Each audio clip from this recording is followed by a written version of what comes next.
Assalamualaikum warahmatullahi wabarakatuh. Perkenalkan, nama saya Taufik Hidayat dari kelas B2 Manajemen dengan NPM 1940 13 948. Di sini saya akan membahas bab 9, yaitu membaca untuk menulis. Jadi, membaca untuk menulis itu adalah proses membangun sebuah pemahaman dari bacaan yang tertulis, yaitu menurut pengertian dari Smith dalam Gring.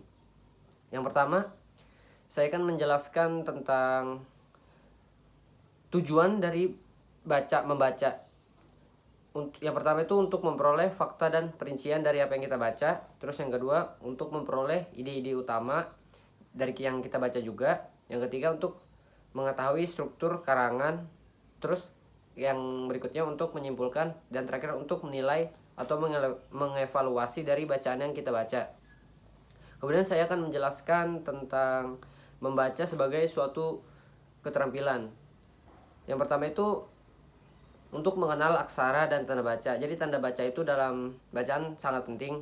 Yang kedua, untuk membangun korelasi aksara beserta tanda bacanya. Dan yang terakhir, untuk memahami makna aksara dan rangkaiannya. Jadi dalam membaca, dengan memahami aksara dan tanda baca, itu sangat penting. Apalagi dalam menulis, seperti titik, koma, tanda seru, tanda tanya. Kemudian ada jenis-jenis membaca. Yang pertama, membaca keras atau nyaring. Yang kedua, ada membaca dalam hati. Yang ketiga, membaca cepat. Terus kemudian membaca rekreatif. Dan yang terakhir, untuk membaca analitik. Kemudian saya berikutnya akan menjelaskan tentang proses dan teknik membaca. Yang pertama, dalam proses teknik membaca itu ada yang namanya baca pilih atau selecting.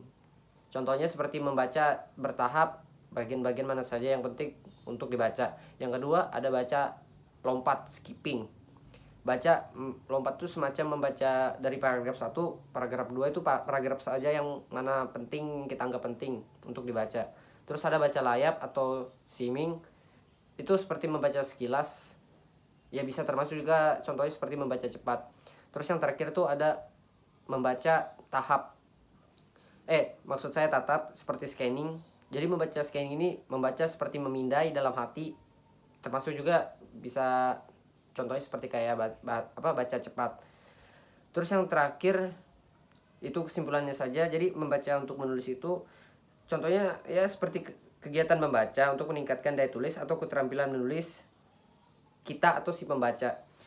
Dengan keterampilan membaca dengan menulis dengan benar dan baik, itu akan menciptakan kepribadian yang unggul.